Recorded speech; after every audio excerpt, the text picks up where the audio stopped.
So I technically do have it done. I just didn't. No, you don't technically have anything done. Okay, well, I didn't send it out. Young lady, you may address other people that way. You better check yourself before you're addressing me that way. This case opens with something judges see far too often, but almost never tolerate for long: excuses stacked on top of missed obligations. What starts as a routine sentencing date quickly spirals into a credibility test, not just of the defendant, but of whether the court believes a single word she says. Judge Simpson is not here to play games, and from the very first seconds, you can feel the tension building. This is People versus Johnson, a case where probation compliance, alcohol monitoring, and basic follow-through are front and center. The defendant insists she's basically done with her requirements, but in courtroom language, almost and technically mean nothing. Either it's done or it isn't. And here's the twist: this isn't her first warning. The judge already gave her a major break months earlier. Miss a test again, fail to follow instructions again, and the consequences escalate fast. Add in a missed scram test, an incomplete alcohol assessment, and a judge who remembers everything, and suddenly freedom is hanging by a thread. Stick with this case, because what unfolds next isn't just about rules. It's about accountability, second chances, and whether family intervention can stop a young woman from walking straight into jail.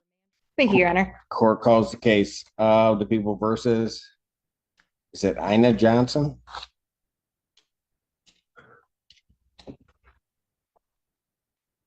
Assistant Public Defender Natalie Pate with an on behalf of Ayanna Johnson, who is approaching. Please state your name for the record, ma'am. Ayanna Johnson. Thank you, Your Honor. Today is the date and time that was originally set for sentencing. I have reviewed or received and reviewed the recommendation from probation with Ms. Johnson. She has not, we do acknowledge she has not completed the alcohol screening and assessment through Von Schwartz, and she did miss a test on July 1st. I did discuss this with her yesterday on the phone and advised her to go to community corrections as soon as possible to try to test. She informed me, and so did her father, who is here with her today, that she did go to community corrections this morning before court and was there for about 45 minutes, and they said she was unable to test this morning. We are respectfully requesting that the court not remand her at this time and that we adjourn the sentencing out in August to give her the opportunity to complete the alcohol screening and assessment. This is a classic defense move. Ask for mercy by highlighting employment and future consequences. The public defender is doing her job, emphasizing that Ms. Johnson is working, trying to avoid jail, and asking for time to complete requirements. But here's the legal reality: employment does not override court orders. Probation conditions are not suggestions. When a judge orders alcohol screening, testing, or reporting, compliance must be proactive.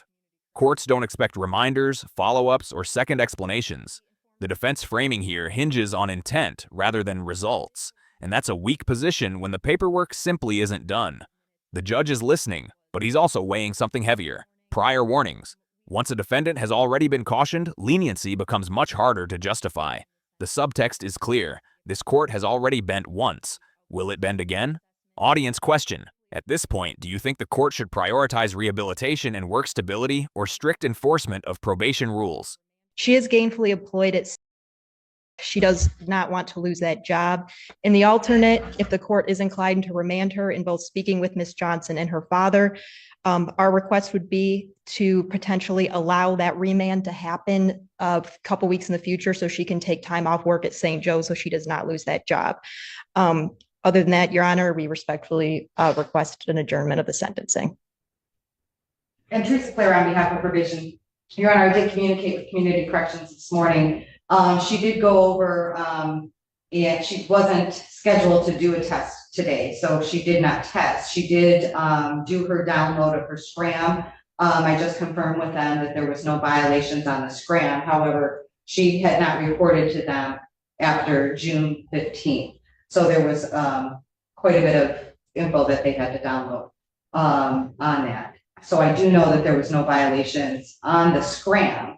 However, probation also wants to point out to the court that this court did direct her back on April 3rd, I believe, and warned her about any further mistesting.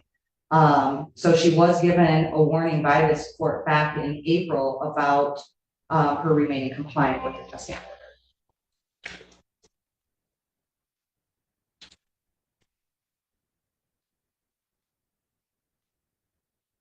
Why? Why, what? Why'd you miss a test? I mean, I gave you a huge break back in April and just told you, just don't miss the test.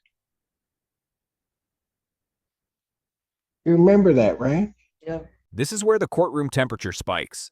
Judge Simpson isn't reviewing notes, he's recalling history. That matters.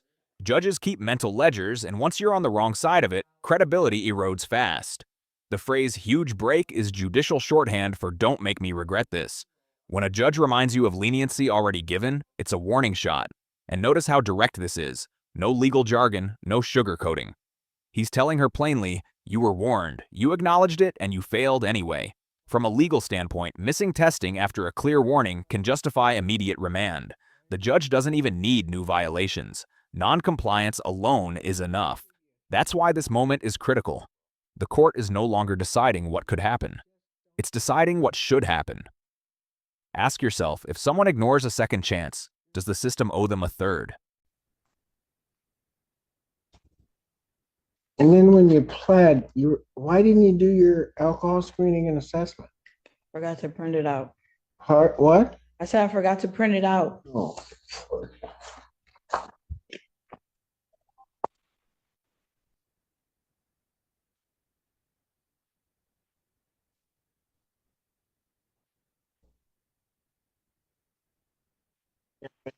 they do so much. I mean, I didn't send you the last time.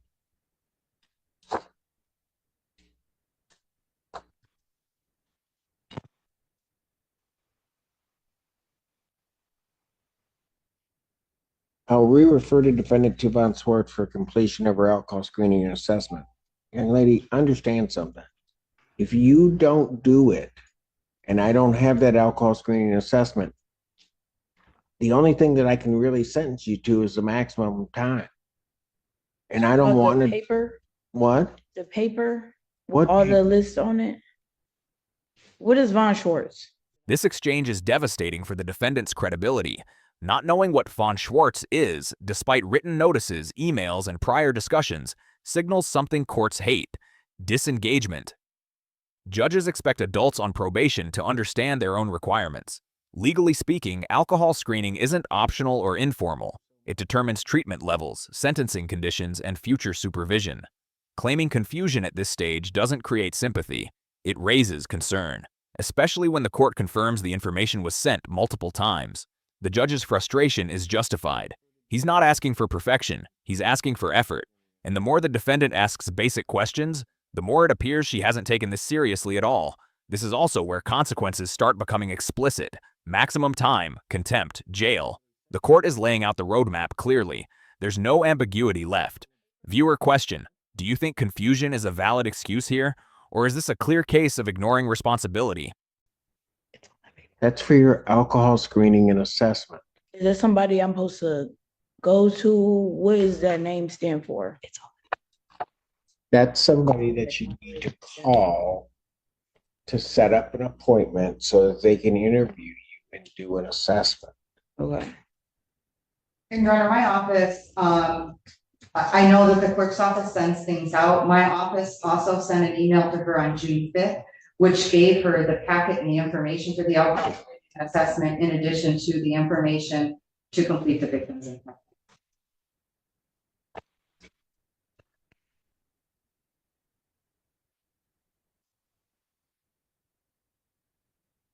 Need to pay a $75 referral fee. Do you have that? No.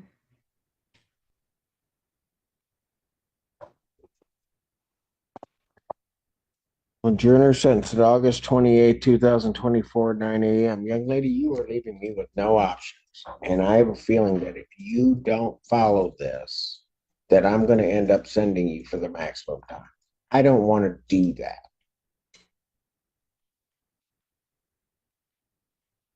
I'm going to end up finding you in contempt and sending you.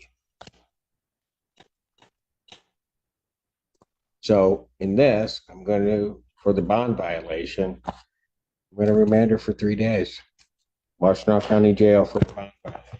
Defendant's remanded. This is the hammer dropping, partially. A 3-day remand is not the maximum, but it's a wake-up call. The judge is signaling that patience is running out while still leaving room for correction. Legally, this serves two purposes: punishment for non-compliance and leverage for future compliance. Short remands often exist to shock defendants into action without destroying their lives. And notice, the judge still expresses that he doesn't want to do this. That matters. This isn't anger, it's controlled discipline. The court is forcing accountability while watching closely to see what happens next. And then, everything changes when Dad speaks up. This is where the case takes an unexpected emotional turn. Just go. Is that Dad? Yes, Your Honor.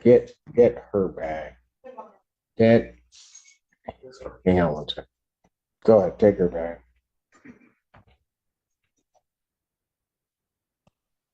Come on up to the. Can you come up to the phone? What's your name, sir? Tony Johnson. Okay. Can you help try to get her through the? Yes, I will definitely make sure that she does it. She lives with her mom, so I don't kind of know the things that kind of goes on. So I'm just coming to support, and I just was hoping that you didn't take her to jail because I know. she need this job so bad. I know. I trust me, I did not want to. I just, Miss Clara, can you give to Dad the Von Swartz information and the victim's impact information so that he has it, so that I get where he is, so that he knows what she has to do. Yes, Your So Honor. I do know, I heard him in the hallway, really getting after her for not doing it. So I think that he will. Well, I don't doubt If that. you stop by my office, or I'll ask them to give you the paper printed out. Is that in this It's building? right down the hallway. Okay. And so I'll tell them you're coming right down. And, Okay. I have the $75 for any fee or whatever that she might have needed to pay. I do have the money, so.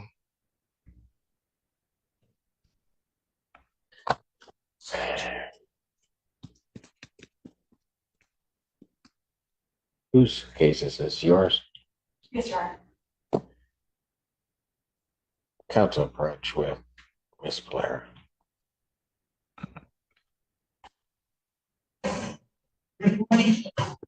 Recalls the case of People versus Johnson. Didn't he just tell you to take your hands out of your pocket? Oh.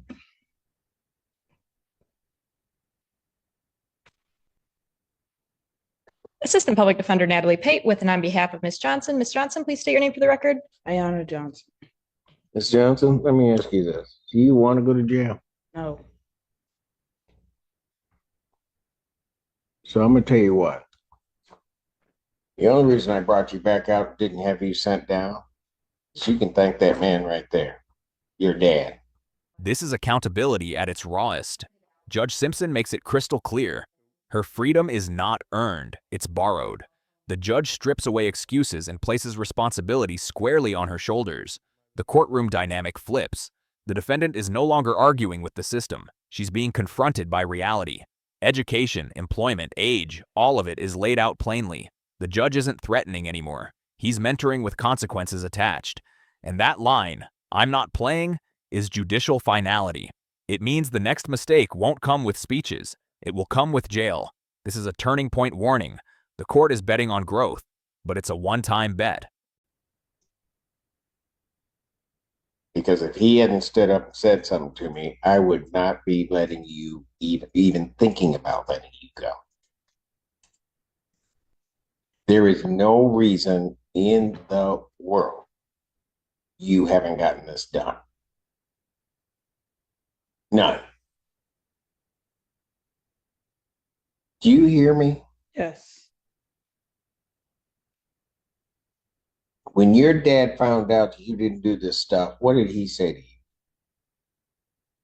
He said, they not playing with you. You should have been had it done.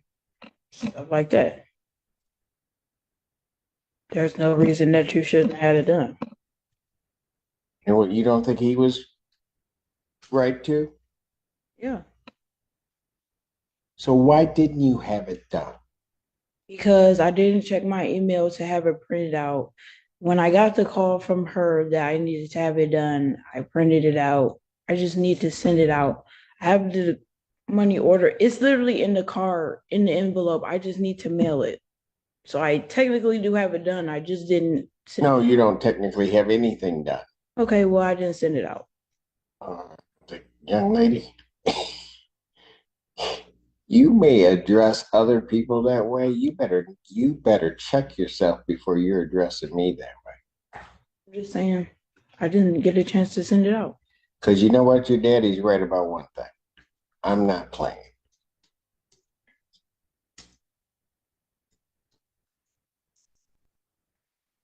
Are we clear?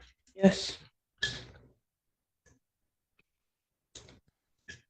Now tell me why I give in to your father's wishes to let his daughter go. Because I have to go to work. And because what I did was minor, and I'll fill it out and send it out. So you should let me go so that I can go to work so I don't lose my job. Were you thinking about that when you didn't mail the envelope? Did you think about all the bad stuff that could happen to you? No, not really. If you lose your job, what are you going to do? I'm gonna have to figure it out.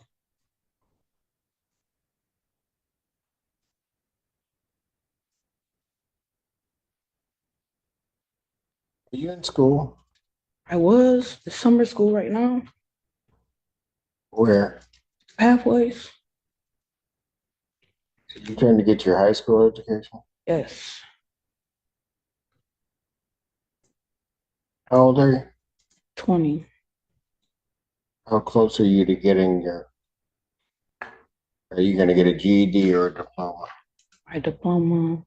I have to go back in August for like 2 months, and that's it. And then what? I have to go back for 2 months, and that's it. And then you have your diploma?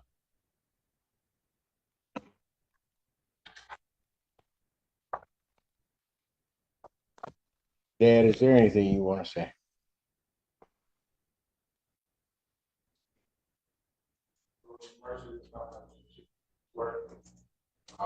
Do everything in my power to make sure all this gets done.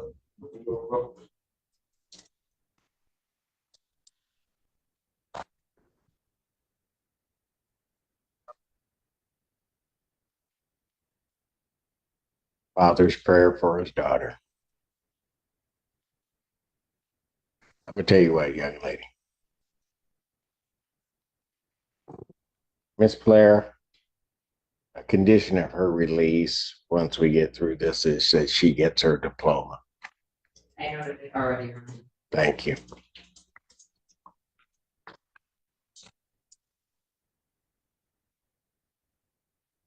Your dad says he has the $75.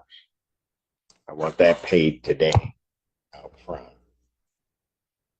You have to pay your father back. Okay. You hear me? Dad, you'll promise me if I let her go that if she doesn't pay you back, you'll let me know? I'm going to cancel my remand. I'm going to give you a warning. I can be just as straight up as I can be with you. You mess anything up, even that man's not going to be able to save you. You hear me? Go with her dad. Dad, thank you. Thank you very much, Your Honor. And I do apologize. What was the adjourned sentencing date again? The adjourned sentencing date on this matter will be August 28th. Thank you very much, Your Honor. This case ends not with a conviction or a sentence, but with a narrow escape. Judge Simpson balances firmness with mercy, choosing structured accountability over immediate punishment. Miss Johnson avoids extended jail time, but the terms are unmistakable. Complete every requirement, repay her father, finish her education, and stay compliant, or the system will respond swiftly. The broader lesson here is simple. Courts will help those who help themselves. Second chances exist, but only when effort follows opportunity. This wasn't about paperwork, it was about trust, and that trust is now conditional. If you found this case as shocking as we did, make sure to hit that like button, share your thoughts in the comments, and don't forget to subscribe for more jaw-dropping courtroom breakdowns.